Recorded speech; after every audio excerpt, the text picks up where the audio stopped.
Guys, hey, welcome back to the channel. Hope you guys are alright. Hope you guys had a really good Christmas. So what's on the workbench today? We've got the Mauler out today, and what we're doing is we're doing a little change of foams.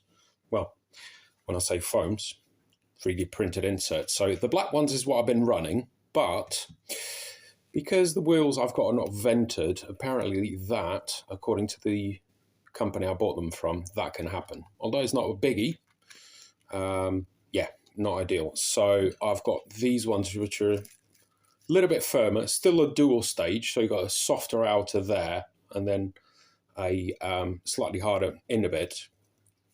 So for those of you guys who know these, you guys know how good these are on side hills. So yeah, I fitted the one on that side, and we're going to crack on and fit it on this one.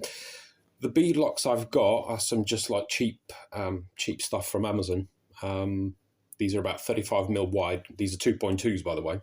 And they've got, as you guys can see, they've got removable hexes. So these sort of like go here in the middle. These are obviously the original ones. And I've been running these slightly more extended ones in the rear. On the front, I've actually got brass with the originals so that it kind of matches the width of the rear with these ones there. But I'm going to put a little bit of brass on the rear as well. So I'm going to be putting these, not sure how much they weigh. Let's double check. Right, so the brass I've got on the front are 94 grams and these are 54. So I'll still have a little bit of forward weight biased, which I like. So yeah, we're just going to... I've taken the screws out and I'm just going to go through the process and show you how easy they are to fit, particularly with these wheels I found. So there's only 5 in the back. You've got to remove the hex, obviously, otherwise you can't really, well, I think you can't, but I always remove anyway, but I was going to fit this. So yeah, so that's out. So that comes off, nice and easy. Inner ring comes off. Let's see if these are creased as well. Yeah, exactly. So yeah, here we go. These are creased as well. But yeah, as I said, this is because you ideally want to run, if you run inserts like these, you want to run them on venter tires. I've actually got a hole in on the carcass of mine. Oh, here it is. But yeah, so that one's out. And now for that one, we'll just squish it right in.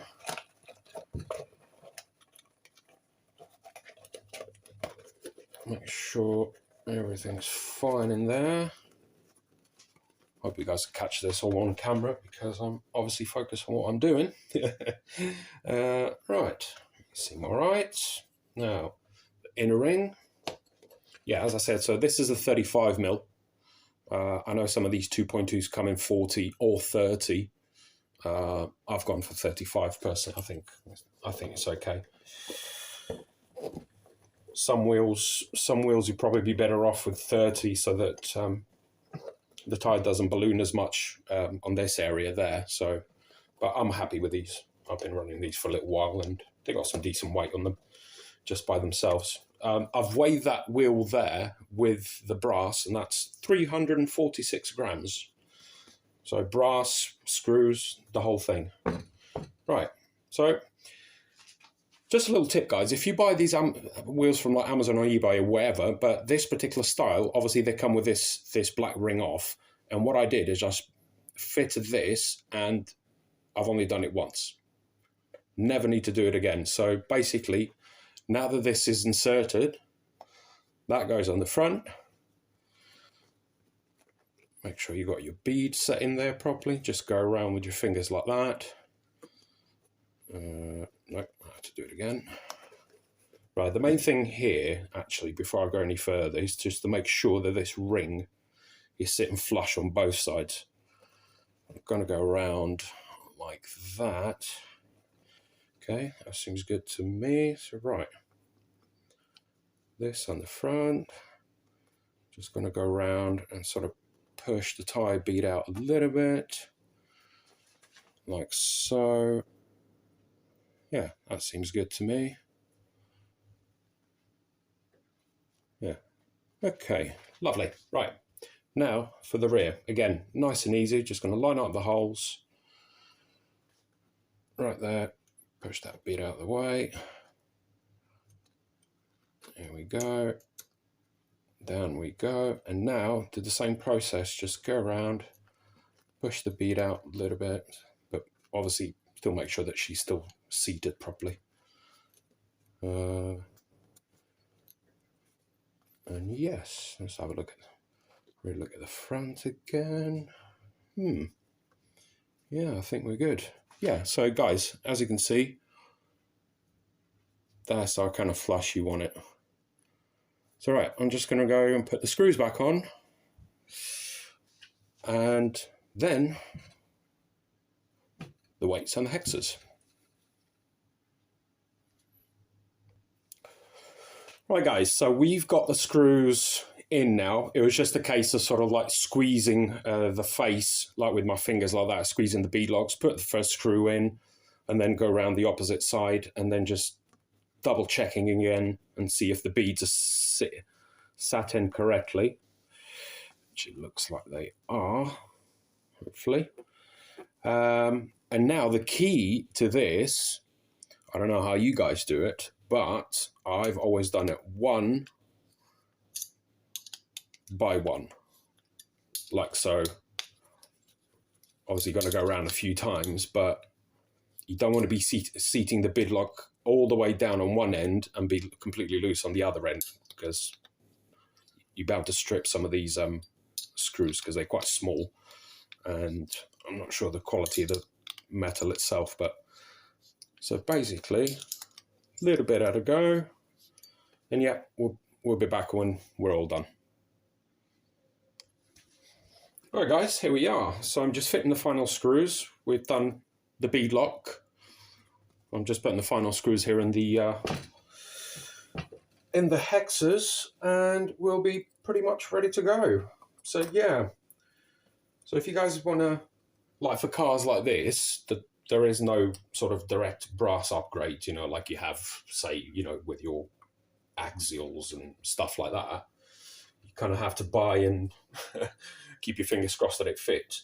So this is a good way of adding weight on a FTX Mauler. Ideally, you'd want weight unsprung, but, you know, it's the next best thing, I'm afraid. So that's what we've got to make do with. So yeah, we're pretty much done. I've been quite lucky with these screws, because as I said, I don't know about what quality, and they're very, very thin. So, right. I have a funny feeling I might have to reseat that bead, but we'll see how it goes. If it's a bit wonky, I'll have to do it again, because if you don't seat them properly, the tyre will be a bit wonky. So, right. Let's fit that in.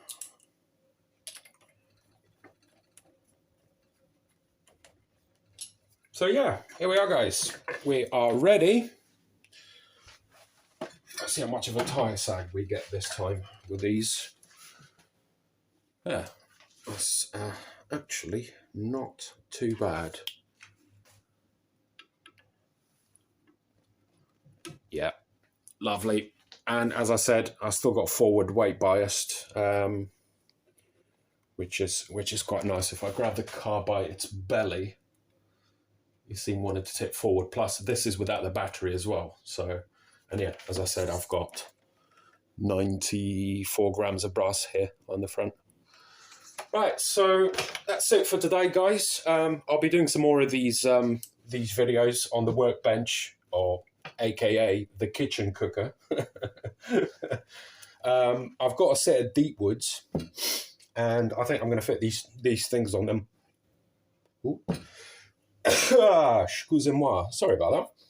So yeah, I think I'm going to put these on my deep woods and probably get another set of these alloys, and I'm going to use the hairdryer and get these out a little bit, because it worked on the other two that I used to run on the front. So yeah, that's it for today, guys. Thanks very much for watching. Hope you've enjoyed the workbench, aka cooker, and we'll catch you in the next video. Bye for now.